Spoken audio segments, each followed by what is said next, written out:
Once you learn how to do that, then you can bring in all the stakeholders and you can get into programs that'll help you and train you on how to build it.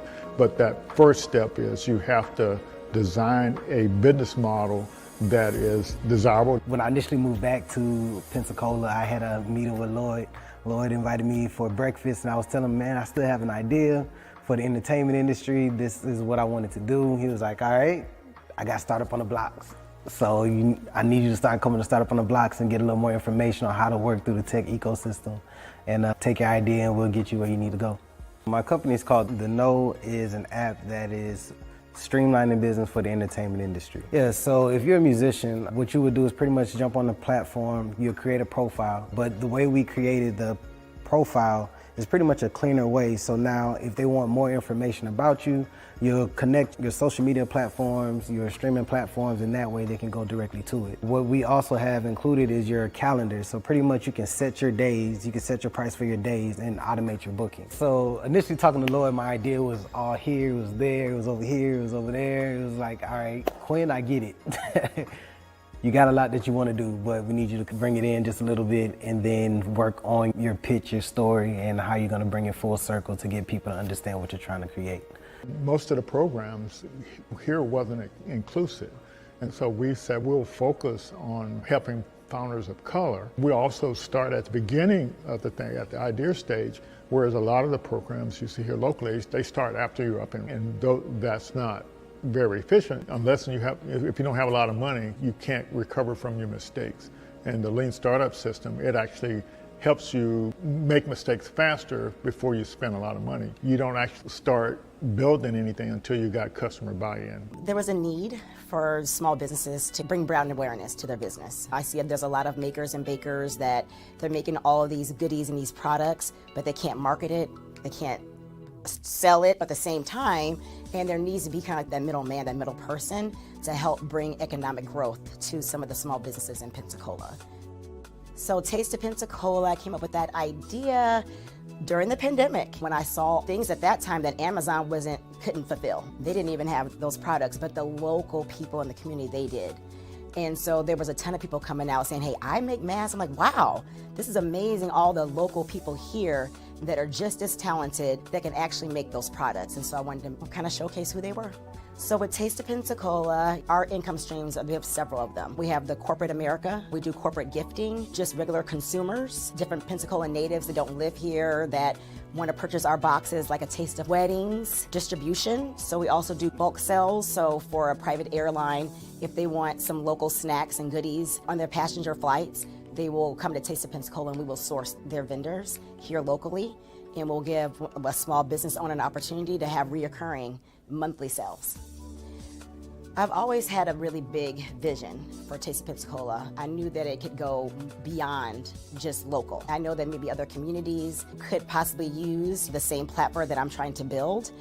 And I always have these big visions, but I never know how to even get there. Where do I start? I know it's more than, there's a lot of technical things behind it. I know there's a lot of research, but that connection, I never had it until, thankfully, I met and was introduced to Startups on the Blocks and was able to just learn more about how to grow it in terms of data. Things I just never thought about, framework, words like traction. There's a lot of things that I just did not know about and language that I need to know in order to get funding for my business. There's just a lot that I didn't know. I would go to the stores and look online. They didn't have a wide variety of natural hair products about 8 years ago. And the ones that they did have, the ingredients, it would say that they were all natural. And when I would research the ingredients, a lot of the ingredients were not natural. I make everything, my shampoo, conditioner, I have an oil that I make, and I have 2 different separate butters. Like I had some people who were completely bald and grew their hair. It's about giving women their confidence back in their hair. I have this salon and then I have a second salon, and I have my products in about 5 beauty supply stores. So I need a manufacturer to keep up with the demand at this point. Startup on the Blocks has helped my business grow. Send me to different people. I'm able to do different pitch competitions to apply for grants in the community for small businesses. Lloyd's a really good person to connect with. He has a lot of resources here in the community that can help small businesses grow. If you have a product out there and you're trying to go big time, he's the person that you would want to meet with. So it's really important to have some type of support because 9 times out of 10, most founders start out on their own. And to have somebody that has an idea of how the ecosystem works and is able to tap into other resources and bring back to the community, and that pretty much has encountered some of the roadblocks or going through the same roadblocks that we're currently going through and understands where you're at, your culture and how you respond to things, is a big help because you don't really have too many people that have access to what we have access to here in the community. And a lot of people believe that you have to leave and go to bigger cities to do the things that we're doing here. But I mean, it's one thing to have exposure, but you have to actually know it's here in the community in order to take advantage of the resources. So I get approached and I talk to friends all the time that wants to either start an idea or hear that I'm actually doing the app and wants to know more information about how are you doing it or what's the process, what's the path. I'm like, man, we have somebody here, Startup on the Blocks, Lloyd Richard. And Lloyd is here, he's a great resource to the community and to founders that's trying to learn the ecosystem. So join Startup on the Blocks. Welcome, welcome. How are you, Patrick? I am amazing. I'm amazing. How are you? I'm fantastic. Glad to be here. Glad to have you as a guest today and getting this year started off in a really good fashion. Yeah, it's just so much going on, and it's you know, a challenge, to kind of get off to a good start, but it's definitely worth the effort and trying to make things happen. Yes, sir. Yes, sir. Yeah. Absolutely. Yeah, fantastic. So I'll give you like a minute or two to go ahead and introduce yourself, and then I'll jump into our giving a shout out to our sponsors. Absolutely. Absolutely. Well, my name is Patrick Paige. Hello, everyone. Happy New Year. I am the founder of Paige Solutions. We are a consultants company, and what we focus on is we focus on helping people build leadership identity through their business, giving you the foundation on how to grow impact and income at the same time. And I'm just so grateful that I can do work with people that are passionate and that are hungry to make impact in their community. So I have the opportunity to plant those seeds and help water and grow the thing that you are called to give birth to. And so through the movement, I don't like to just call it business because I believe it's a movement. And so through this movement, I get to have impact with emerging entrepreneurs and organizations that are looking to grow. Fantastic, and we're glad to have you here, and so you can share your story. You got some interesting things going on. I'm definitely looking forward to learning more. First, I'm going to go ahead and give a shout out to our sponsors and kind of get them to make sure they get their due. Like a lot of partners, and these are mostly our partners here, and they've helped us reach a lot of founders, and we just want the founders to actually take advantage of some of this stuff, like all the Blacks in Technology members, our startup science program here. That's access to anything you want to know about being a startup founder, and so it's a nice resource to have. We partner with Coda. That's free. Get that free for 6 months with unlimited AI. It's a real good tool. You can run your whole startup back office off that, and that's pretty great. And you remember Make Startups, of course. Yes, sir. Right. Yeah. So are you still doing anything with them? I'm still connected with the community there, but no longer living in Georgia. Okay, gotcha. And Pitch Bob, a bunch of resources. So just reach out if you want to get the discount code we have for them. It's a fast start program for your startup. Having an AI agent at your side all the time and helping you with all your documentation. And our core platform is this Lean Stack here. I'm on the board of the Black Innovation Leaders of Florida, and so it's a great organization providing a lot of resources throughout the state of Florida, and also part of Black Innovation Alliance. It's got close to a couple hundred companies that are members, that all those members, they work with Black startups and Goody Nation. That's they have a good accountability program, and their program have all kinds of resources for founders. So if you definitely reach out to them if you need anything. And so these are some of the folks here that actually put up a lot of the money that help fund what we do. And so give a big shout out to them. Had lunch with our one of our resident bank sponsors earlier this week, and that was a pretty neat deal. So these are the organizations that help us out and make it so you can have access to a lot of resources that are at no charge. So it's a pretty neat situation. This is some of the training stuff we offer. Like I just said, it's we got the resources from that standpoint. So it's just a matter of you as a founder taking advantage of them. And what our challenge is to help you with designing, pitching, and launching scalable business models. And once you learn how to do these scalable business models and learn how to pitch that, then you can recruit, co-founders, mentors and partners, get into programs. And so that's what's the key to all this stuff. One thing I like about the Make Startups and Eric over there was that, what did you think about that screening that they do to help you learn how to that rubric, it grades how well you fill out the application and helps you improve. How did you have any experience with that?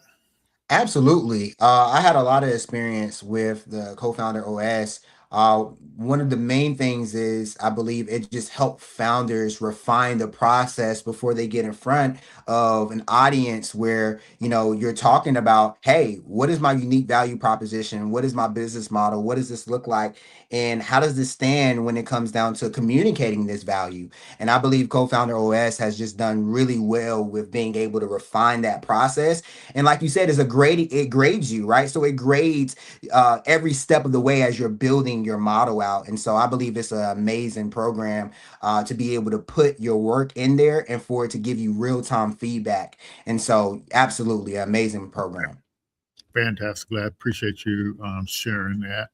Yeah, and this particular program is if you want to make sure you have all the background information about patents and trademarks and get access to the training, you get access to it for a year. But we won't be taking any more applications for this after the end of this month. And so definitely make sure if you're interested, take advantage of that. Just click on the link here, kukuinstitute.org, get started, and look for the Patent Hacks link, and then just fill out that form, and we'll give you that'll get you access to the Patent Hacks Learning Center. I've created some AI agents that understand all the stuff about patents and trademarks. You get access to that 24/7. And I'm here every Thursday in our networking session to answer any questions about that kind of stuff, and have office hours on the weekend. And there's also a couple of podcasts in there. I need to go ahead and create some videos for that as well. So yeah. So we help founders learn about all these phases that you go through when you got a business idea or a startup. So this is a slide we've been using for the last 5.5 years. This is the startup science one that takes you learn about all the phases, and the key thing here, somebody here at the vision stage, they make idea stage, they may be trying to raise money, and typically you don't raise money to after your unit economics, and so it's just learning how to do the right thing at the right time, and this is the basic traction roadmap, because that's the metric that all people who wants to help you or provide you funds, they want to know how, do you have any traction, or, and so that's what this is. This is a traction roadmap, but it kind of parallels a money curve, but it's just the ability of your business model to generate value. So that's kind of what the idea is there. But this is a milestone approach with the lean stack program. And by the way, Ash Murray has a new tool out that just launched this week. It's called Lean Spark, and it's the AI agent that actually, is there with you 24/7 to help you on your deal too. And so it should be a pretty nice tool to use. Alrighty, but that's kind of basically the way our lens we look at things. We want to make sure you got all, you know where you are and where you're supposed to be and what you're supposed to be doing, and we want to get you set to be able to use all those resources out there. That's the fantastic thing. All right, next, I think what I want to do, Patrick, is I created a little explain a video about your company, and hopefully it's on the market. You haven't seen it yet, so we all gonna get surprised here. Let me see, can I get it up and running? Let me find it here. I have a student that's his title is generative graphics designer. Let's see how good he did today. Let me ask you something. What if the biggest thing holding your company back isn't the market or your strategy or even your team, but you? Yeah, it's a tough question. But today we're going to dig into a really powerful idea that completely flips leadership on its head. It turns out it's not so much about what you do, but who you are. I mean, you've seen this happen, right? You've got this brilliant strategy, a team full of rock stars, and then nothing. The whole thing just kind of fizzles out. It's the exact kind of thing that keeps founders and leaders staring at the ceiling at 3 a.m. But what if we've been looking for the answer in all the wrong places? So what do? We get stuck playing whack-a-mole with the symptoms, right? Burnout over here, team drama over there, another missed target. But look, those things are just the tip of the iceberg. The real problem, the huge chunk of ice under the water that can sink the whole ship, is almost always some kind of unresolved conflict deep inside the leaders themselves. And that realization leads us to a huge shift in how we think about all this. It's a totally new model for leadership that says, hey, stop focusing on skills first. Your real lasting performance, it's not about the tools in your toolbox. It's about the identity you've built from the ground up. Just look at the difference here. The old way, it's like a hamster wheel, isn't it? We try new behaviors, we buy the latest software, we read all the books, and we just hope for better outcomes. The new model completely flips that script. It starts with the core of who you are, your identity. And when you have that solid foundation, real accountability isn't something you have to force on people, it just grows. And that's what leads to success that actually lasts. So, in a way, your job description totally changes. You're not just a manager of spreadsheets and outputs anymore. You become an internal conflict specialist. Think about that. Your main job is to hunt down and resolve the hidden friction, first in yourself and then in your team, that is secretly sabotaging everyone's performance. Okay, so this all sounds good in theory, right? But how does it actually work in the real world?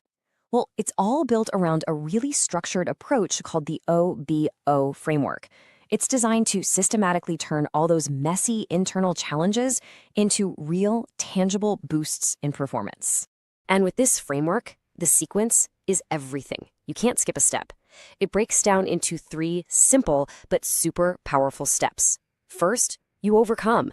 This is where you identify and dismantle all those internal barriers that are holding you and your team back. Second, you become. This is the active part, where you consciously develop the clarity and the emotional intelligence, the EQ, to lead effectively.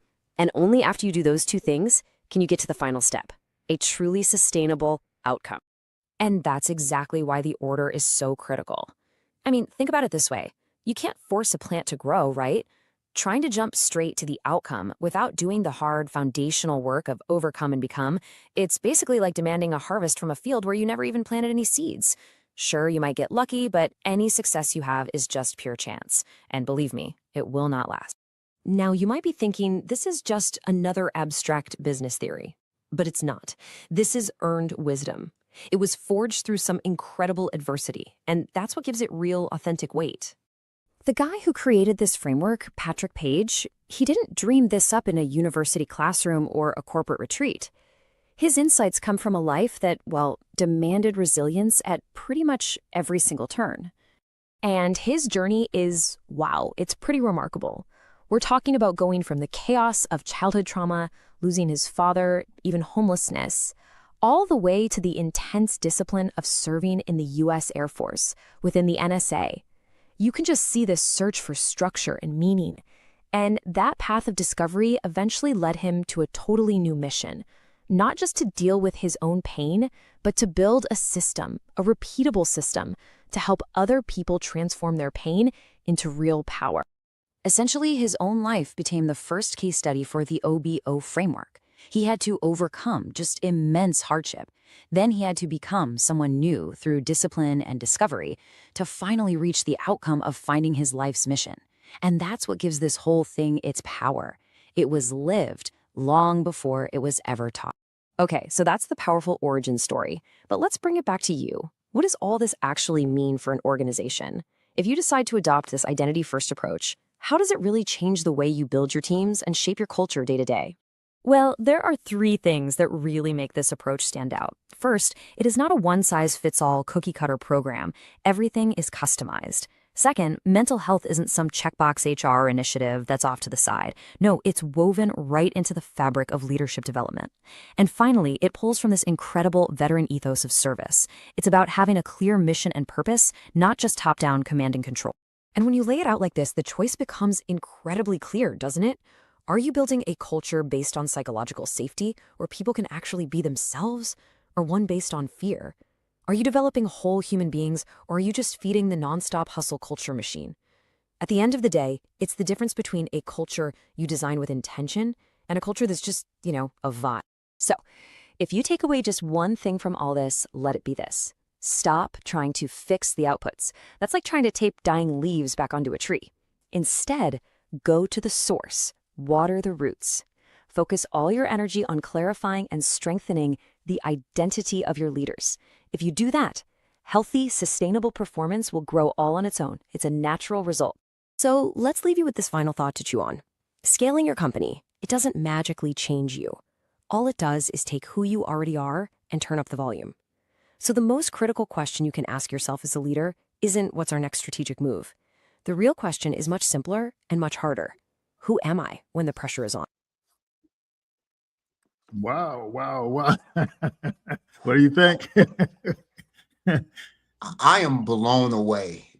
I am blown away. I was a Absolutely. little. I'm gonna be honest with you, Lloyd. I was a little nervous. I was I was a little nervous. I said, man, he got a whole video created. I've never seen it. I don't know what this is gonna say. Man, I had to take a couple notes to talk about some things that was there. Man, Okay. wow. Yeah, I figured you'd get a kick out of it. So how well did the video do, but based on your LinkedIn profile and your website? Phenomenal. It's been that it went into even down to the story, right? Like how it had to be lived out before it can ever be taught, right? The framework was my life before I could even, develop the actual framework and program. Wow, that was absolutely phenomenal. Oh, okay. Yeah. So, well, I will mention that too. We use Notebook LM to do that, and it didn't take any effort on my part other than gathering information and having ChatGPT analyze it and then dump that into Notebook LM. And because I didn't even press it to create any special video, I just let it do the default. But the bottom line is, you know, I could have gave it the video a prompt, created a video based on a prompt or something, so it could have got more flexibility, and yeah. So yeah, but that's kind of there. But that's a lot about you and your company, but you didn't, just get to your company. So we want to kind of back up and go back to, your childhood. How did you, your high school, military, whatever, what led to all this kind of stuff? Absolutely. Well, I think that's a great question. I believe that, my story, man, it really started. I'll go back even a little bit before high school. In middle school, one of the most pivotal things that happened to me was, when my father was killed in an accident. That was part of the process of development for me. Hmm. It's when I realized that life is so much more than what we sometimes just see it as. And so, after that happened, it was really, really a search. It was a search for purpose, a search for identity, right? A search for, what does this mean now, right? That I lost a parent, and, how do I live and how do I move forward? And so that was my first case of figuring out, how do I truly overcome this? Yes. And through that process, my family, we didn't grow up, having all the resources, and so, we were evicted very frequently, from our living situations, and my mother was a single mother, and Yeah. I was always studying the things that we went through. And I Yes. think that's one of the first things I realized. I had to study, my current situation. I had to be very aware. And so what I started to do, Lloyd, was I started to study what we lacked. And a lot Yes. of what we lacked was, one, we didn't have financial readiness. We didn't understand finances. We didn't understand how to be able to develop skill sets. And so I'm just so, honored to tell this story, because I always say, your situation is not your destination. And that situation of everything that, I experienced, leading into high school, I slept in a closet, Lloyd, right? I lived in Wow. a, and it was so interesting, because it was all of my family in one household. It's probably like about 13 to 15 of us, all Wow. in like at one point it was a 2 bedroom, and then we upgraded to like a 4 bedroom. But in the 4 bedroom, I still didn't have the space, and I had to sleep in Mhm. the closet. But that closet felt so good, Lloyd. You know why? It's because I knew that situation, it would shape me. It would refine me. And that's exactly what it did. So in high school, I did 4 years of Air Force JROTC. Oh, wow. Um, I didn't know that.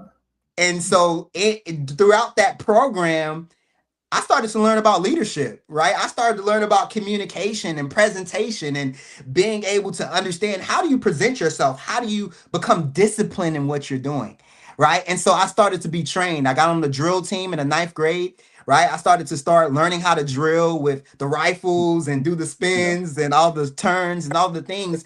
But it showed me a level of discipline that was necessary, and that was starting to build on the blocks of entrepreneurship. A lot of people say, do you think have you always been the entrepreneur? And honestly, yes. And it's not because of me wanting to be in business. It's because I always wanted to figure out, how can I provide a solution.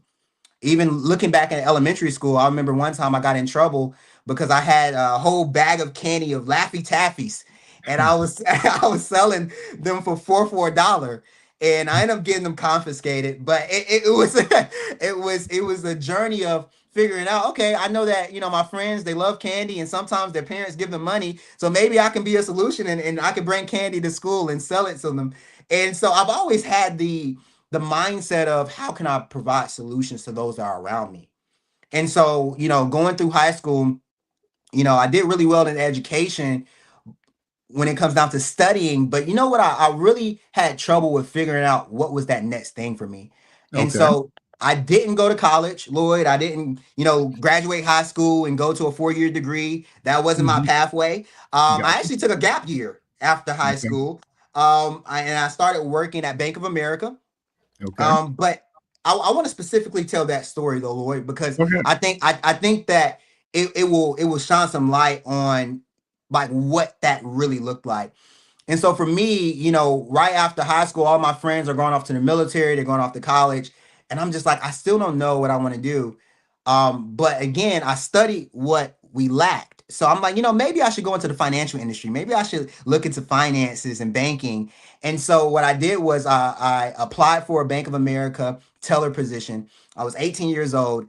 And I remember applying for the position, going in for the interview. I had my little tie and I was ready. I had my bright orange folder. And I remember going into the interview and I sat down. I was waiting to be called in for my interview. And I remember seeing a gentleman also waiting for an interview. And this gentleman, he looked like he was probably, 10 to 15 years older than me. He had on a full suit. He had a briefcase. And I'm like, oh man, I don't know. I don't even know if I'm gonna be able to compete against this. Right. And what ended up happening, I'm going into the interview, and I thought I did really well, but I was still nervous because I'm like, there's this guy who looks like he's been in business all of his life, and look at me with this bright orange folder with just a tie on and ready to make this happen. And what ended up happening, Lloyd, is I ended up getting the position. And when I got the position at Bank of America, what happened was, I was like, whatever happened to the guy with the full suit? I'm just curious. And they was like, what's interesting was when he got into the interview, he couldn't even get his briefcase open. Oh, they said the guy, he was sharp, but he couldn't even get his briefcase open. So he was nervous. He couldn't get his resumes out to give to the people. And it was an aha moment in that moment for me. Sometimes we compare ourselves based off of what we can see. And sometimes we disqualify ourselves because we look at what other people have done. Maybe this person looked like they got it all put together. Maybe look like they've been in business all of their life. Maybe it looks like everything is coming to them easy. And then you look at yourself and you're like, well, can I do that? Is that possible for me? And so that was one of the first cases for me to not disqualify myself. And so, after being at Bank of America for about a year, I ended up joining the Air Force. Okay. I ended up joining the Air Force and I went into signals intelligence. So I was working, in the communications with signals intelligence with the NSA. And I had to get my top secret clearance. And one of the things in that process that I learned was that when I follow someone else's mission and I live by it, and I'm like, you know what, this is what I want to do. Sometimes you start to take on that identity of the title. I started to take on the identity of I am an airman. I'm in the Air Force. That is my life's purpose because I took the title as my identity. Okay. And what I started to notice is I started to lose myself, Lloyd. I started to lose, my idea of what my true mission, that back to that solution. What solution can I bring to those around me? I started to lose that. And throughout that time, I started to feel this tug on me. I said, there's something more. There's something more here. And for those that are not familiar with the military, there's a lot of resources and a lot of opportunities while you're serving in the military active duty. And I came across one of them, Lloyd, at 20 years old. I was renting an apartment in Augusta, Georgia. And I remember thinking to myself, the military is paying for me to live in this apartment. They're giving me extra funds to be here. I've heard about this thing called the VA loan. And I'm like, if the military is giving me money to live, why won't I put it into something that I can build wealth with, right? And I'm like, maybe I should buy a house. And this is me, 20 years old, not knowing anything about buying a home. And I'm like, maybe I should buy a home. And I started to ask people around me. This is another lesson that I learned, Lloyd. I started to ask people around me, should I buy a house? Should I do this? Should I do this? I'm asking friends. I'm asking family. I would say over 95% of them told me I shouldn't do it, Lloyd. Okay. And they told me, they was like, oh, you have time to do that. You're too young. Maybe you should wait about that. You just got into the apartment, Patrick. Don't move too fast. And, you should just wait. And in that moment, Lloyd, I was like, I got to figure out how can I break this barrier of always trying to find approval from other people. So in that moment, I went against the grain. At 20 years old, I bought my first house. I broke my lease, actually. My lease wasn't even up. I had a 12-month lease. I was probably like 4 or 5 months into my lease. But, I broke my lease and my lender actually paid for me to actually move out of the apartment. I negotiated that. I bought my first house, and the lady who sold me my house, her name is Miss Lydia. She became my mentor. She said, young man, have you ever thought about being in real estate? Have you ever thought about owning your own business? I said, well, I'm in the military. maybe, I have thought about, doing something in business before. I've thought about finances and banking and all these things. And she's like, come to my office. And that's when mentorship in business started for me. She Okay. started to mentor me. A year later, Lloyd, at 21 years old, I became a licensed real estate agent in the state of Georgia. Okay. And my journey of figuring out entrepreneurship while I'm working a 9 to 5 started. And so that was like kind of the beginning of my journey. So while I was working 9 to 5 and I was working third shift, so I'll get off work at 7, 8 o'clock in the morning. I'll go directly into selling homes, showing homes. And so it was really me figuring out, what does this look like for me to provide a solution while I'm still serving in the Air Force? So that was my transition, kind of growing up, high school, going into the military. And I'll be honest, Lloyd, that transition out of the military is what was tough for me.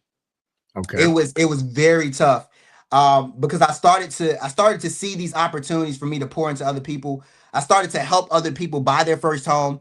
I started to help people understand financial literacy, how they can become homeowners, and how they can start understanding how to build wealth for their family. A lot of times now we hear about generational wealth, right? And so I felt like I was being a piece, that can have impact in building generational wealth. And so I started helping people do that. And then, the time started to come where I started to get ready to transition, out the military, Lord. And, I'll be honest, while being in business and real estate and being introduced to all of these things, I still didn't have a hold of that identity. I Okay. still felt like I was allowing the title of real estate agent and business owner, all these titles that people called me. I started to allow those titles to take precedence over my actual identity. And so I started to lose myself. I started to become depressed and anxious, and I found myself in relationships and doing things that I shouldn't have been doing.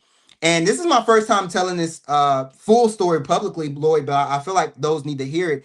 I fell Okay. into a deep depression, Lloyd, and I actually ended up getting kicked out of the military.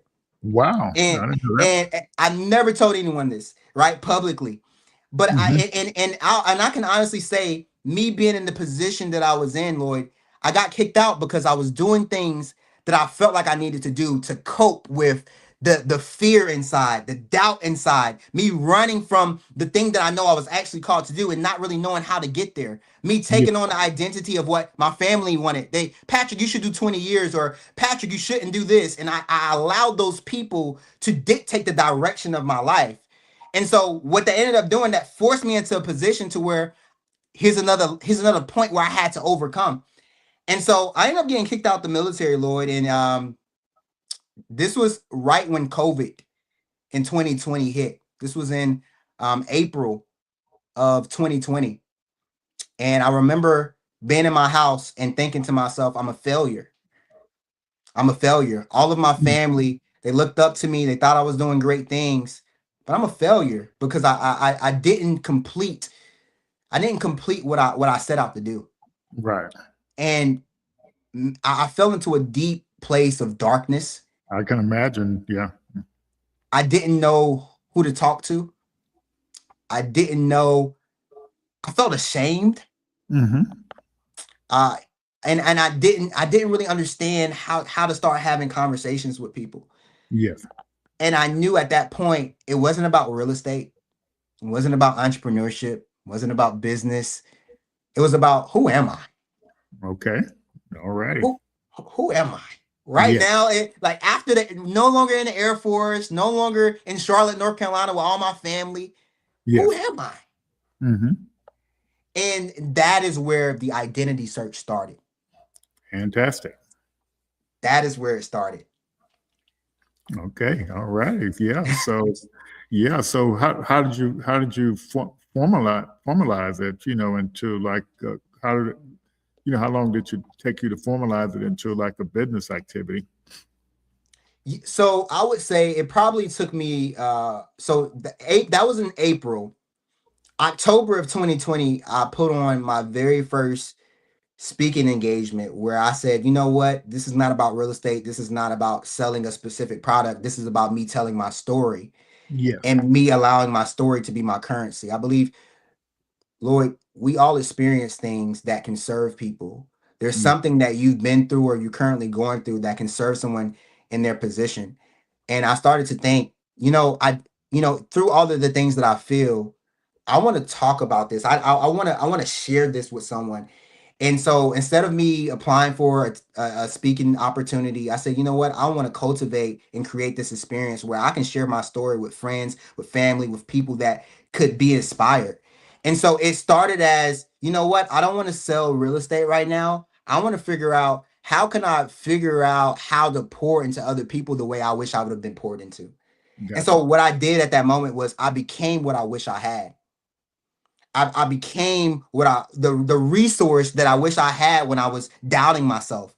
Yes. And I started to have speaking engagements where I can bring people into a space and I can talk to them about, hey, just because you're going through a trial, just because you're going through something painful, that's sometimes what was needed in order for something to be produced. Right. Yes. I often say, it doesn't always start off fruitful. Sometimes it has to start off painful. And that's exactly that was my story, and that's what I started to do, Lloyd. I started to use my voice as my amplifier.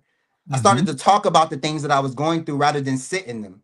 And Okay. so from there, people started to pay me to come speak to their communities. Okay. People started to pay me to host workshops.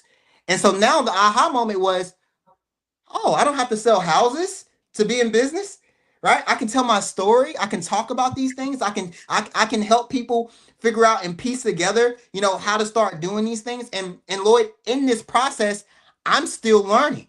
In this Yeah. process, I'm still becoming. And so Yeah. there were some things that I was doing even in those moments that I no longer do now because Mm-hmm. again, I had to be what I call pruned, and I had to be conditioned. And so it wasn't overnight. I'll say that, Lord. It wasn't overnight for me to just come to the business idea of Paige Solutions. It was something that every day it was a building block. I always say that every day is another page in your book of life, Yeah. but you determine what's on that page. Yeah. And Yeah. So like when I was reviewing your profile, I didn't look at it that close, and your website, I didn't overly look at it too close. But af- when ChatGPT started developing some insights, and I dumped them over in the Notebook LM, and I was listening to the audio podcast, and it said you went out and got some type of certification. Um, Tell us a little bit about that. absolutely.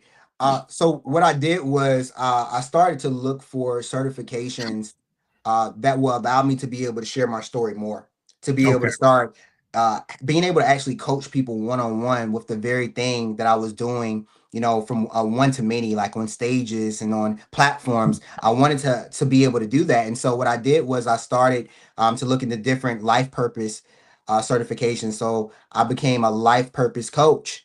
I I became never heard of certified. that. I never heard. Life I be purpose coach. What is? Tell us what that is. Absolutely. So a life purpose coach, what it does is the coach is actually coaching you through life circumstances that might come up or things that you've already been through. A lot of it is actually uncovering some things that have happened in your past, in your Okay. childhood, traumatic events, because Yeah, oftentimes we don't realize a lot of those things have shaped who we are and what we for do. sure. Yes. So a life purpose coach, our job is to go back and let's go dig up some of those things that you may have suppressed. Let's Yes. go dig up some of those things that you may have said, you know what, I don't want to talk about that. I don't want to deal with that. And Mm-hmm. we bring it back to surface level and we address it. Right? We talk about what does this look like for you now? Right? How do you deal with this pain that you once experienced? Yeah. And then we also talk about how are you going to continue to move to be able to step into a position where you're not a victim of that. You're Yeah. actually victorious because you survived it. And Yeah. so essentially the life purpose coach position is to take you from victim to victory. That's a Okay. process. And Okay. so that process is life on life. It's for us to talk, it's to develop relationships. And so what I realized as a life purpose coach is that we all have something that we have to continuously look at and say, am I allowing this to keep me from being who I actually am? Am I allowing this to be in the way of who I'm becoming? And Okay. so it's removing those barriers and those blocks. It's breaking free of those bondage moments. And so that's what a life purpose coach is supposed to do. It's supposed to clear the way, help you have that clarity, and also focus on your commitment. What are you focused on? Yeah. And that's what a life purpose coach does. Yeah, so what does that have to do with business, startups, and companies, enterprise companies, and stuff like that? What does all that has to do with all that? Amazing question. Amazing question. It has everything to do with business. It has everything to do with enterprising. It has everything to do with business because it is the foundation of not only how you get in business, but how you stay in business. Okay. I see a lot of entrepreneurs, I see a lot of founders who are fired up, they have an idea, they got a vision, they get in, and then life happens. Okay. And then circumstances happen, setbacks happen. And what it does is it builds resiliency. Resiliency training starts with you. It doesn't start with the leadership development program on your job. The Okay. resiliency training, it starts with you identifying those barriers. And sometimes what has to happen is we have to have someone to call out the blind spots, Lloyd. And I Okay. believe there's a lot of blind spots in business. I believe there's a lot of blind spots when it comes down to building a business. When you're a founder, when you have a vision, when you know you're called to do something, there's a lot of blind spots. And so what happens is when it comes down to overcoming, which is part of the OBO framework, I think this would be a good Okay. opportunity to kind of show the framework here. Like part of the overcoming process is that we have to understand, who am I and what am I called to do? And before I talk about what I'm building, I need to know who I am and what I'm called to build. And I think oftentimes when we have a vision, we get so excited to move on the vision without truly understanding what is the foundation of this all. Who are you without the service and without the product? Because that is the foundation. That's the root of all the things. So identity is the framework that you have to begin with when you're building a business, when you're scaling a business, when you're pitching a business. A lot of that passion, the unique value proposition, it comes from you. And so we have to remember that all of that is based in identity. And so I just want to mention this. There's a process that has to happen in the overcome phase. And this is the process. We have to make sure that when we are looking at overcoming, we have to ask ourselves, am I in the way of my growth? Because Yeah. oftentimes the delay can be right in the mirror, Lord. The delay can be right in the mirror. And I found that a lot of founders, they can't move forward, or they can't they feel like they hit a glass ceiling. A lot of companies and organizations with their teams, they hit glass ceilings because they have not focused on developing the person. Leadership is nothing without people. And Yeah. so it's servitude, service is the service is, who are you and who are you becoming? How is your life at home? Because maybe you're a public success, but maybe it's a private failure going on. Maybe there's some things going on behind the scenes that's stopping you from being consistent. And so maybe you don't have a sales issue, maybe you have a commitment issue because there's some things inside that you have to solve. And so what I do, Lloyd, and what my company does is we shine a light on those areas, and we help teams be able to figure out what is in the way that sometimes it's not always easy to see. And so overcoming is part of identity, but it's Okay. also realizing that, there's a foundation that is oftentimes missed. And that Hmm. foundation is, who am I? And what am I able to do? What am I able to build? And at that point is when you're breaking free of the limits that you placed on yourself. You're breaking free of the limits that your family may have placed on you. And so the overcoming part is all about breaking those limits and those systematic things that may have happened while you were growing up. Some of those things that you might still be operating in. Yeah. And So so that's I that's see. important. Yeah, I see this philosophy, identity before skills. That sounds pretty interesting, because a lot of us, we go out and try to get all these skills and stuff, which I think we do need skills, but you're saying make sure you got your identity straightened out before that. Absolutely. Absolutely. Because the skill is only going to get you but so far. Okay.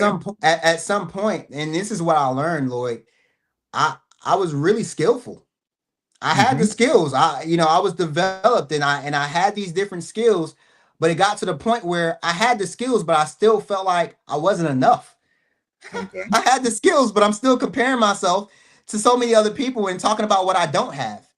And so even with, you can take the most skillful person, but if they're not secure in who they are, you can run circles around them. Why? is because the confidence doesn't come from the skill, it comes from who you are. Yeah. And so I want founders to know this.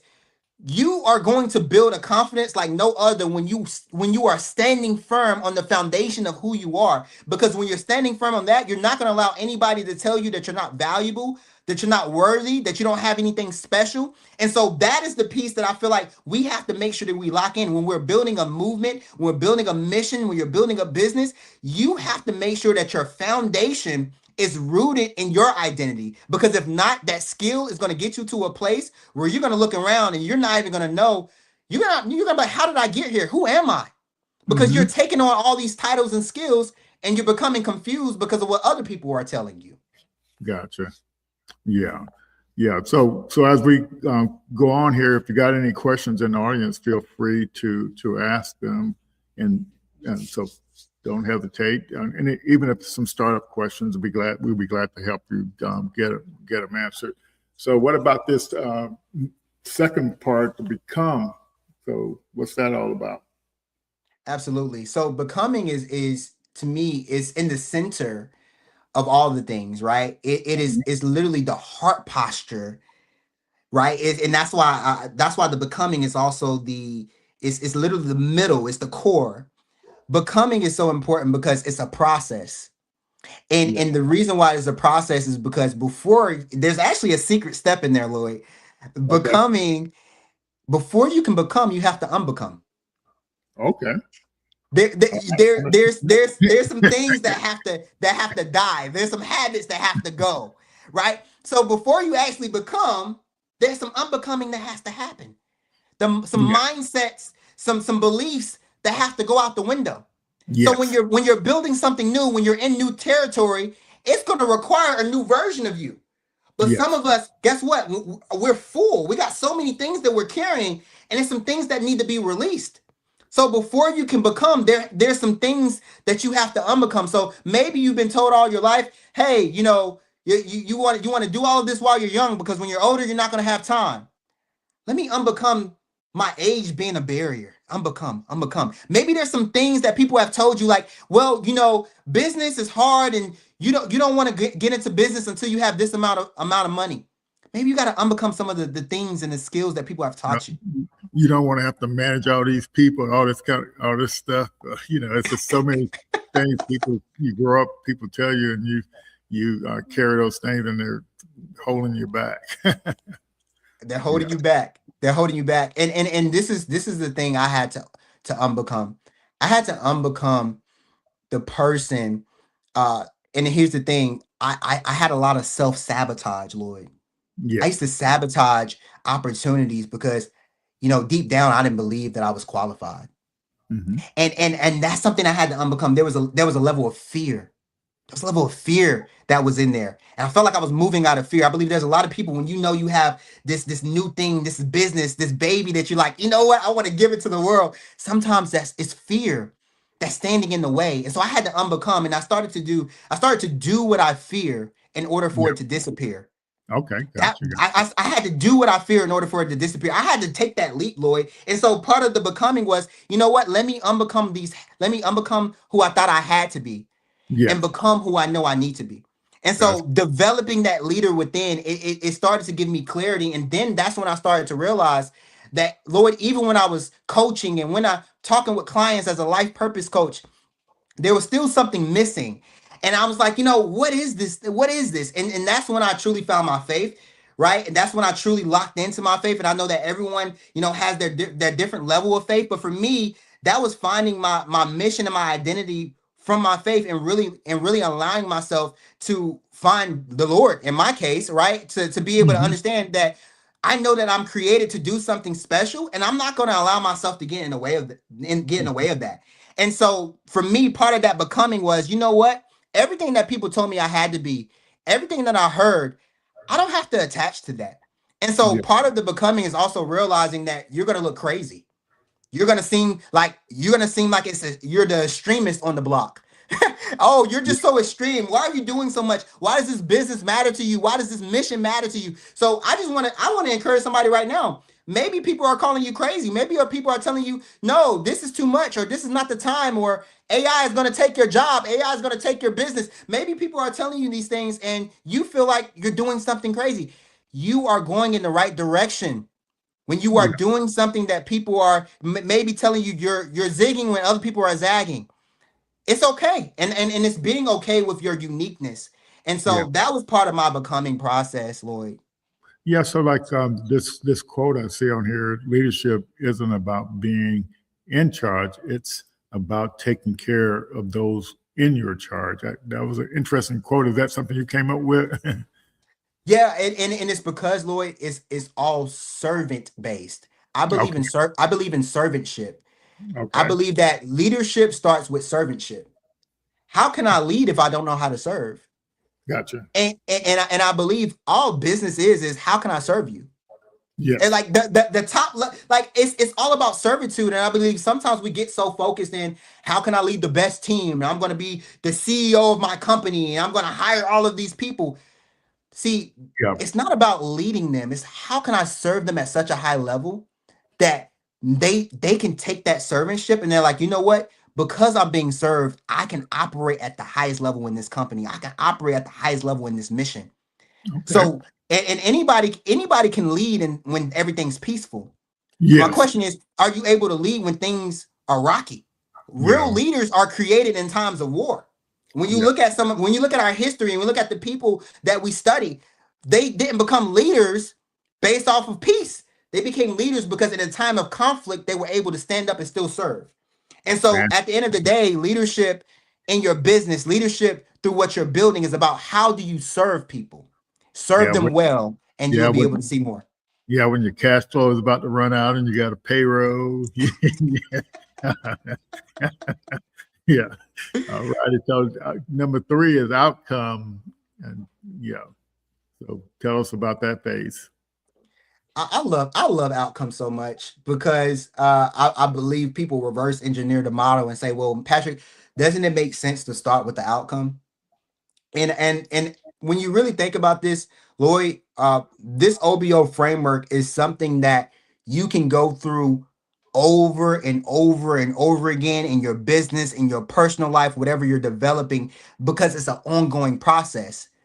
And so the outcome is very important because what this is, it's about the production, it's about the fruit.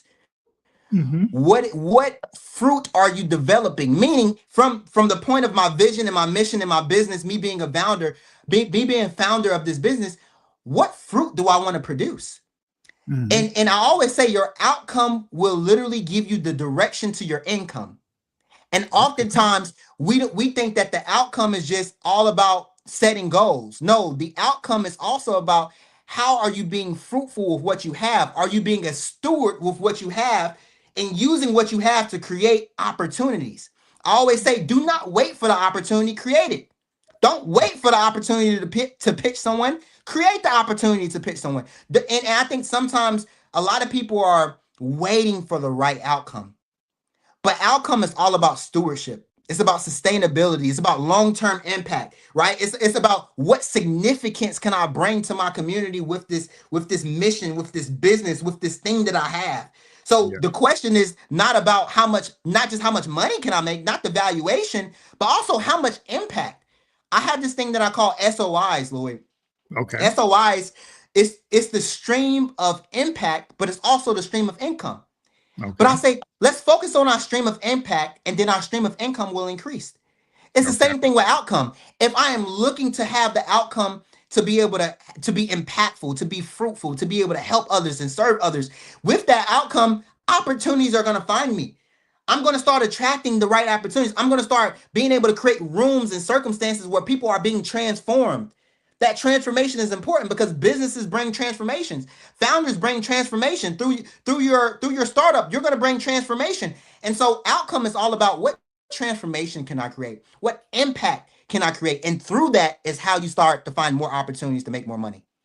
Fantastic. So to tell us a little bit about your business model and like your what clients do you go after, what kind of services you provide for them and stuff like that. Absolutely. So my business model, so with the leadership and business consultant, what we do is we find emerging businesses. We also find organizations that are in a space right now where they're, maybe they're getting sales or maybe they're starting and they're building a team, but they're like, we need some development. We need some maintenance. One of the biggest things with organizations and companies is uh, they don't always have systems to be able to maintain what they're building.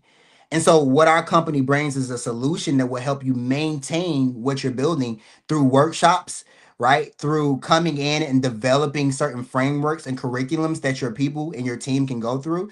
And Okay. sometimes, Lloyd, to be honest with you, we have a behind the scenes mission where we're serving emerging entrepreneurs, and our U print is called the U print, YOU.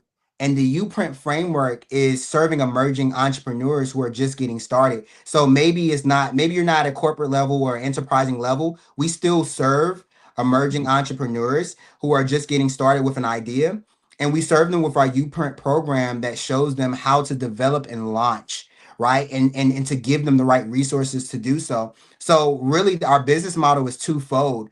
We help emerging entrepreneurs and we also help establish businesses and organizations that are looking to grow their teams and be able to help them in their leadership identity, which will allow them to be more proficient on their jobs, will allow them to be able to increase their sales, it will allow them to be able to have less burnout, right? We have a Mhm. lot of companies right now that are experiencing burnout in their teams. A lot of them the morale is down. And so what we do as a company is we come in and we implement systems to where not only will they become better leaders, but they're going to be able to understand how to be able to take what it is that they have and maximize it because of the workshops and the different things that we create through our intellectual property.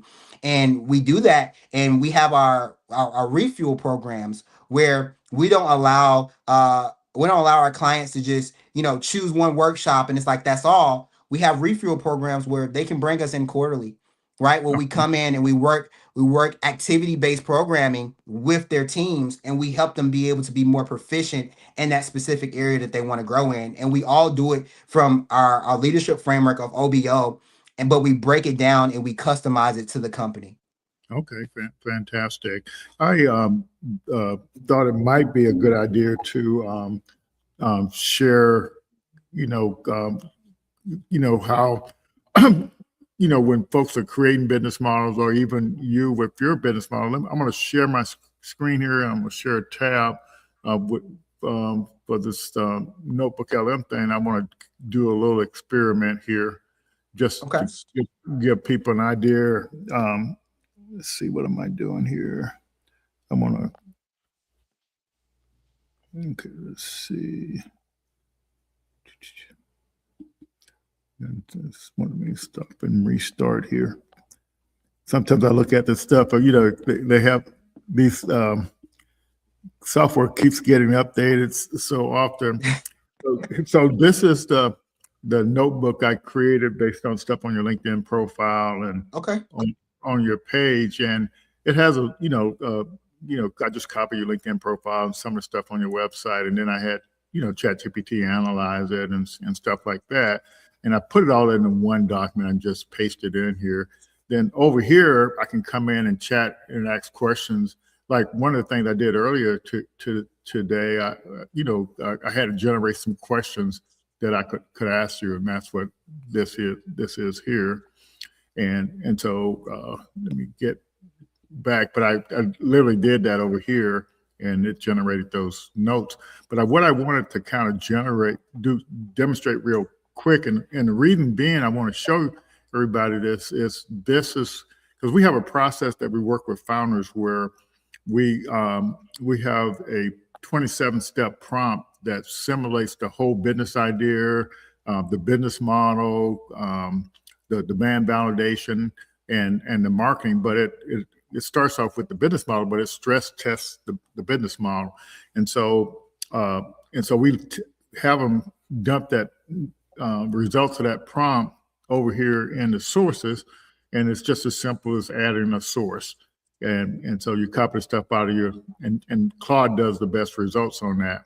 But then, so this is a podcast that that's based on this reference down here, and I'm going to start it. I'm going to demonstrate this a little bit once. Welcome to the deep dive. Yeah. This is where we take a whole stack So could you hear that?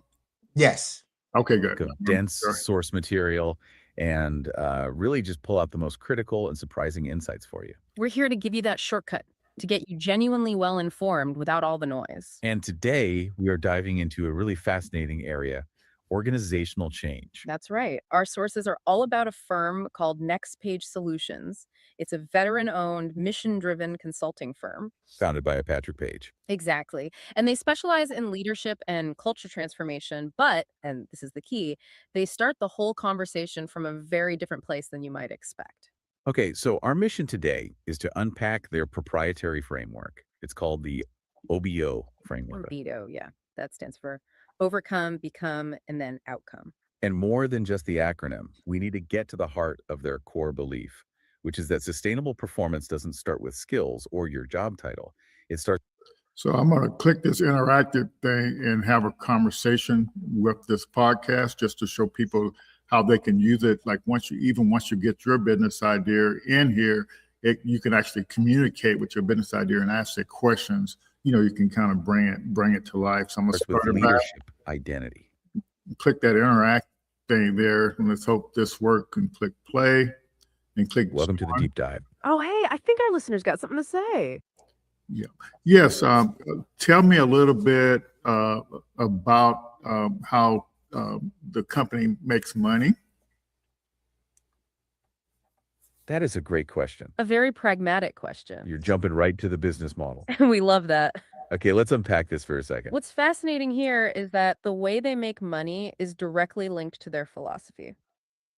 They aren't selling mass market products. Not at all. They actively reject off-the-shelf content and generic training. They position themselves for long-term partnerships. That's where their highest impact and highest revenue comes from. We're talking about annual partnerships, ongoing executive coaching, and iterative refinement. Workshops and keynotes are more like entry points or catalysts, not the core business. So they build recurring relationships and embedded influence rather than transactional revenue. Right. And there's a second stream, curriculum licensing. Oh, yes, the licensing. This is where they allow internal L&D teams to scale their OBO and Uprint frameworks. But with strict control, like trainer certification and customized materials. It's a way to scale their impact without diluting the integrity. Yeah, Yeah. How do they use technology in their business? That's a great follow-up question. Okay, let's unpack this. Given their human-centric model, you might expect them to avoid tech. But they use technology to amplify the work, not replace it. Their core business isn't tech-driven, but tech is essential for delivery. They offer virtual and hybrid live-streamed interactive sessions. So their long-term partnerships and training series aren't just in-person events. They use technology to deliver and sustain engagement over time. Think of it as a flexible delivery model for Mac. So so you can, you can bring your business idea to life. So isn't that amazing? Lloyd, man, I'm over here stunned. I didn't even know what you were about to do over here. I'm over here like he's really talking to, and they're answering like, what is this platform called? Like, just talk to us a little bit more about this, because I think this is really good for people who are watching right now. Well, do you have a Gmail account? I do. Okay. Well, just open up your, and I'll show you. Just open up your browser and just type Notebook LM in there, one word, and you have access to it. And it's free. Wow. That was really, really, and you know what's so good about this though, Lloyd? I believe some people can even learn a lot about even how to answer questions, like when it comes down to training and when you're on calls and different things like that. Like the same question you were just asking, it was really good to listen to how they were answering those questions, because when I'm sitting down and I'm doing like a discovery call with someone, and I'm talking about the business model and I'm having these conversations, that was a great example of how to be able to answer a question. And I think it was just modeled out so beautifully. You said this is a free resource that's available to founders. Yeah, yeah. If you got only like a Gmail account, that's really what it all boils down to. And yeah, and so like the video that uh, I created, this is it right here. But no, that's the slide deck that I didn't show that. Um, but anyway, the deal is like, let's say this slide deck thing, I can go in here and I can do a prompt down here, uh, that's based on uh, let's say I could do a prompt for a lean canvas, say, please do a slide deck explaining the lean canvas or whatever, or I could do a slide deck based on the business model story pitch. Just based, and it'll pull out all the information from the source and do that. But people are using this tool for anything and everything, for teaching classes, training material, like you just said. They're using it for business ideas. They're using it. You'll literally be shocked how people are using this and it's just an amazing tool to have available and use to. But what I just use it. So the model of this thing is just say it synthesizes anything. So yeah. So like anything you got a question about, you can have an article, anything, and it'll literally synthesize that information. You can put a drawing in here and it'll create a story based on that drawing. Wow. Yeah. Wow. How have you seen some of your founders use this and help them with like their business model and being able to maybe it's a process that they go to that can help them do something specific? See, in a training material, most training materials, if you're new to it, it's going to be foreign. And so even like filling out a lean canvas business model, lean canvas one page business plan, I found it was, difficult for people to know how to fill it out or how do you say what to say on it. And so that's why I created the prompt that generated all the deliverables in the class. And then so you can see how it writes out, but you don't know everything about the business you're in, but the AI knows about the business you're in, yeah. And so when you, so to help you learn about the business you're in, you generate that podcast and just have a conversation with that podcast. Like if I put the whole results of the prompt in there, I say, well, what's the top customer segment? And it's going to tell you what the top customer segment is and explain why that's the top customer segment. You see what I'm saying? Yeah.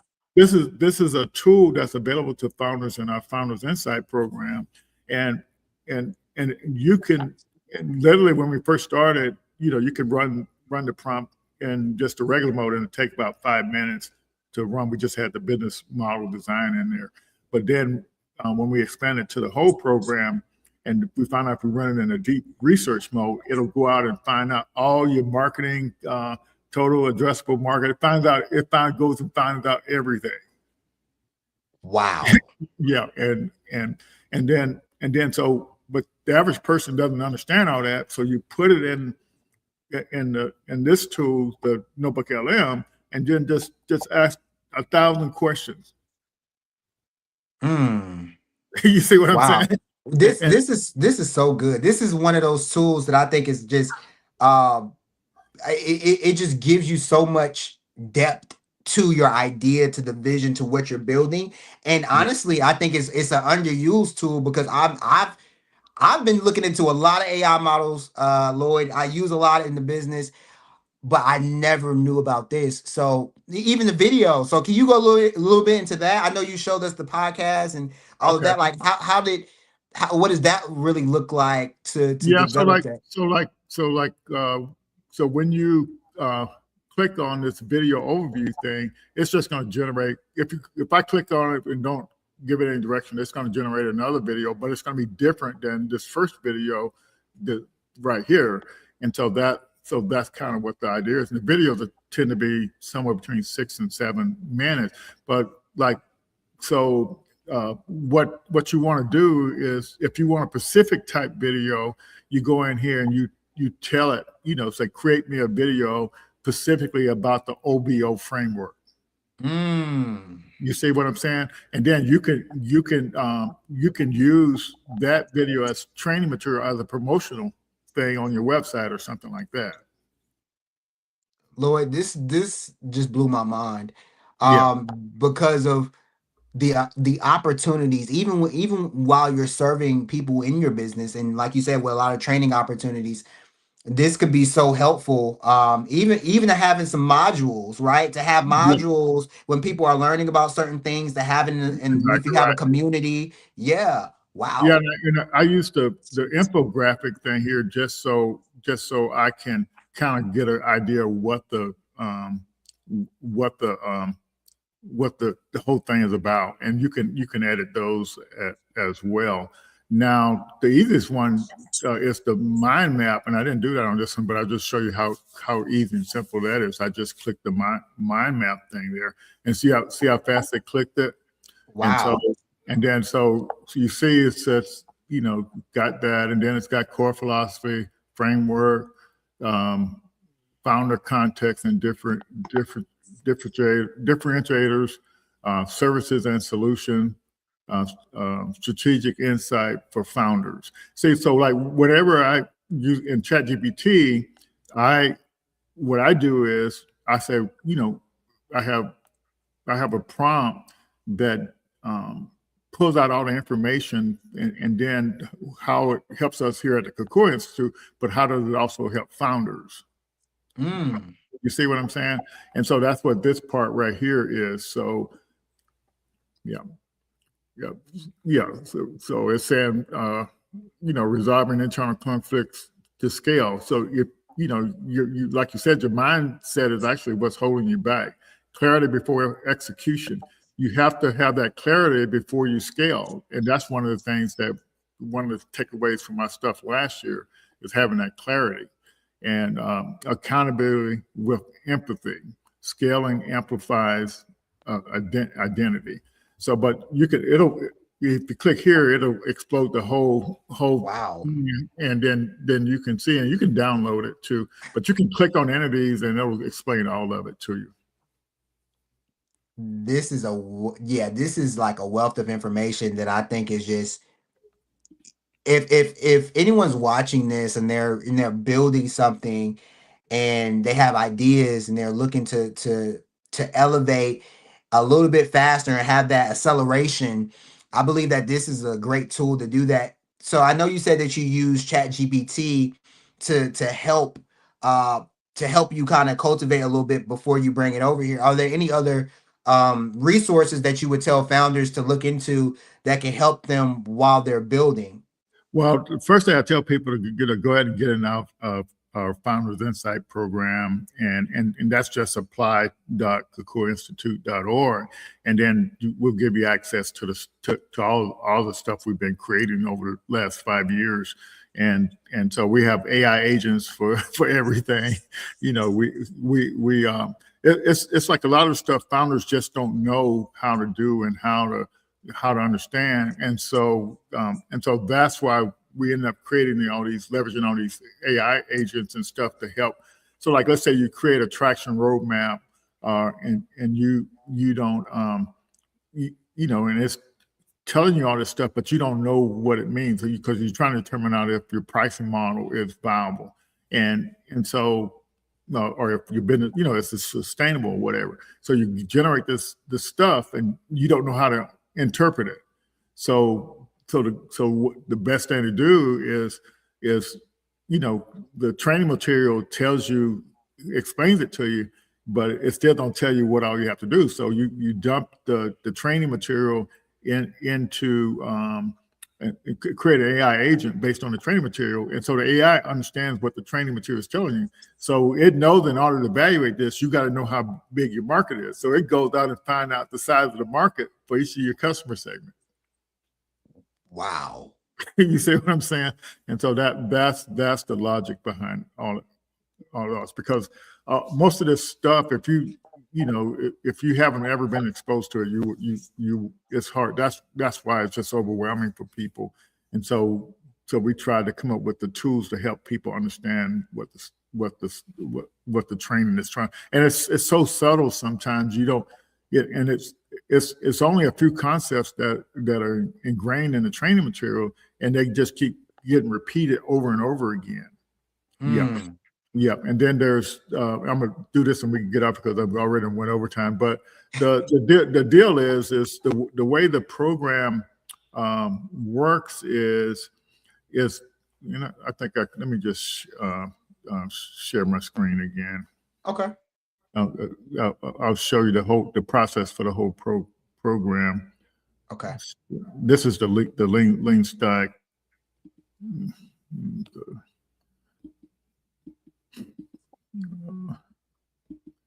Let's see. So let me go up here. Click over here. Went the wrong way. Okay. So the lean stack, this is kind of the flow from left to right. And you have, so the way the prompt does it takes you through all the way through the pink here. But what happens is these things are lean canvases, one-page business model. So you have your big idea canvas, but it's broken up into a business model for each customer segment. So most people never think about stuff like that. But if you notice, let's say these do represent customer segments. And so as you go from left to right, you can see you're actually getting rid of customer segments. So you heard this thing like early adopter or target market. Right. And see that the goal for a startup is try to get to this product market fit, but you can't get to it trying to serve all these different customers. You have to stress test all these customer segments through this desirability, viability, and feasibility. And then, but this viability test, in order to do you only need like 7 numbers and six of them default. The only one you have to figure out, no, 2 of them you have to say how much money you want to make, recurring annual revenue in 3 years, and what's your pricing model. Then it determines if your business model is viable based on that. But it also has a scale factor, so you can make sure you can design a business model that scales. And so this is the secret to designing a scalable business model. So if you want to scale at 10x, you put the 10x as one of those numbers, and then it'll tell you what you go for 3 years from now, you want to have 1 million annual recurring revenue, 10 million annual recurring revenue.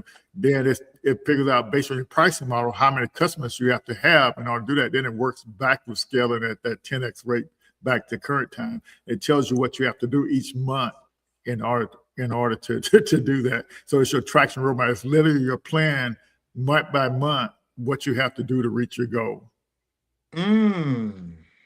Yeah, and then it generates a customer factory, so you know what to do. So, but it gets you through all that, and then when you get into this demand validation in the pink here, that's you trying to validate there's a demand for your idea before you actually go out and build it.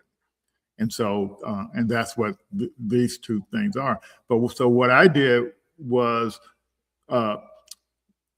based on my professional background, and say instead of starting with the idea, I start with the idea, but the first thing I do with the idea, I say in the prompt, I said, who are the stakeholders and what for this business idea, and what is the industry for this business idea? And then so the first step of the prompt is, who are all the stakeholders in that industry? So it lists all the stakeholders and their pain points. And so, that's the first step. Step 2, it goes in and say, so how can you make money solving these pain points? So it lists 10 to 15 ways you make money solving these pain points, because the average person doesn't know all the ways you can make money. And then it takes the top 3 of those ways to make money and creates a lean canvas based on that. Wow. It combines them. And then it breaks it out a canvas for each customer segment, and then it stress tests each customer segment variant for desirability, And then whatever passed that desirability test is stress test for viability. Whatever passes that is stress test for feasibility. And then from that, you generate your business model story pitch. And so there's a template for that. And so, and the prompt also generates the script on how you say it and what goes on each slide. And so people can get, so how can people get a part of some of these resources? I know you mentioned it a little earlier, but how can people get a part? Just fill out the form at apply.kokoriainstitute.org. And then that'll get you into our Founders Insight program. And I'll put the link in here real quick. But anyways, so when you get in that demand validation, that what happens in there, the result of that activity, it generates your customer forces, jobs to be done, and hiring and firing criteria for your product. So it's literally going to find all the things that teach you how to sell your product. And then it's going to, based on those customer forces stories, jobs to be done stories, and hiring and firing criteria, it's going to use, you can use that to generate the design, your solution design. And then you use your solution design to create your sales pitch. But what most people don't realize, your customer forces and your jobs to be done, that's what it's used to create all your marketing material. You see, because it's the process. Customer forces is how do you get a person to switch from what they're currently using to what you're building. And so it's, and then when you put this prompt in, you can, I tested out in like ChatGPT, Claude, Gemini, Copilot, Perplexity, the chat, whatever. But the bottom line, I found that Claude gives the best results in the deep research mode. And it'll actually take about an hour for it to run, but it's so comprehensive. And then you take all that results and dump it in a Notebook LM and have a conversation with it. So if someone doesn't know how to prompt, is that part of the resources that you provide or you show people inside? Well, we have one of our founders had this prompting method. So I told ChatGPT to update my prompt to use her method, and it just when everything blew up, and now it's like unbelievable. Yeah. Wow. So like even this transcript from this particular event here, it'll synthesize all the information we talked about and explain it. I'll put that in, it'll create a video. You can create stuff based on that too. But yeah, so that's why these resources are available. Thanks to our partners and our founders and our sponsors. That's over the years, that's what we basically built up. And I think I got it spelled correctly. So that's the link there. Just it should go to the right thing. Let me see if it works. Perfect. Yeah, it goes to the right thing. So I typed it in correctly. But yeah, it's there are a lot of resources, and we're here every Thursday night. We've been here every Thursday night. And we missed one scheduled event in 5.5 years every Thursday night. And so, we learn all this stuff we learned just from talking to you. That stuff is going to be beneficial for so many founders. It's going to be amazing. And so, yeah. Wow. Lloyd, I'm just so grateful that we met, and it was a pleasure to also when we actually met in person. Vincent and I were able to come and meet you out in Florida. It was amazing to see what you're doing in person. So, wow, thank you so much for this opportunity again. Yeah, and you all came down to the first Black Founders Innovation Summit, and we had another great one last year. We had speakers from all over the United States come. This year, we're gonna just try to take it to the next level. But it's all about helping founders, get clarity, like you said, because you're OB out there, you don't realize it. That clarity part in that mental stuff, it aligns perfectly. So even so, like whenever I do something, it'll in ChatGPT, since it knows about our program, it tells how what that based on my prompt, it tells how that aligns with our program. Yeah, it synthesizes everything, and all this stuff I'm telling you, it's not really complicated. People think it's complicated, but yeah, yeah.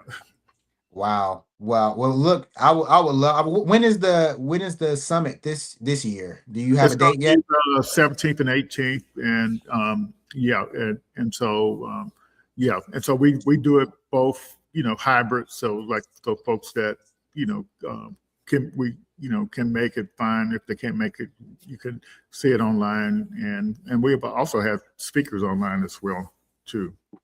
But it's Well, better I in person.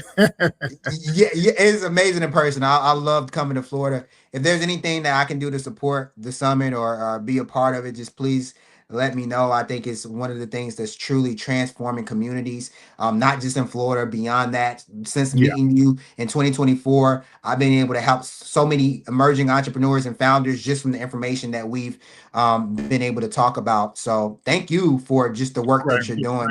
Right. I'm glad to see you're still at it, and I'll share all the stuff with you that we generated, and the prompts and stuff, so you can leverage them and kind of move forward. And just so everybody knows, we have a license for Lean Stack. It's a right until the end of this month. It's an unlimited license, and so if you go ahead and get in our Insight program now, you would have access to the stuff, and so, but starting next month, our license renews, and our license just for the business model design stuff is actually limited to like, it's supposed to be limited to 50, but they let us, based on my use case, they upped it to 100. They told me I can get more if I need it, but it's a real valuable tool for founders, and so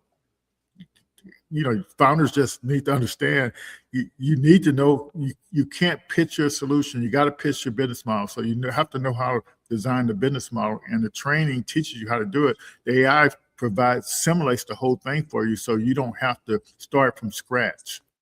Yeah, and so that's the key thing about it. Alrighty, I'm going to see what's on these two things here. Okay, well, appreciate everybody for joining in tonight, and we look forward to working with you, everybody, this year, and to help them move forward. And don't wait on anything. Just reach out and get going. And the more questions you ask, the faster you learn. And so that's the key thing for people. They always put things off. So like I met a founder last month. He's trying to raise money, and so it's been over 30 days. And if he had did what I told him the first time I met him, he would have known how to pitch his business model already. Wow. But he wants to go out and try to raise money without knowing how to pitch his business model. You see what I'm saying? People get in a hurry, but in order to get the money, you got to know how to articulate how you make money. And that's what the prompt teaches you how to do and how to talk about it. Wow. Wow. Amazing. Yeah. Amazing. All right. Well, everybody, we got a couple of founders going to be on next week. So we'll learn from them as well. So thanks a lot, Patrick, for helping us help founders. Yes, sir. See everybody next week. Thank you.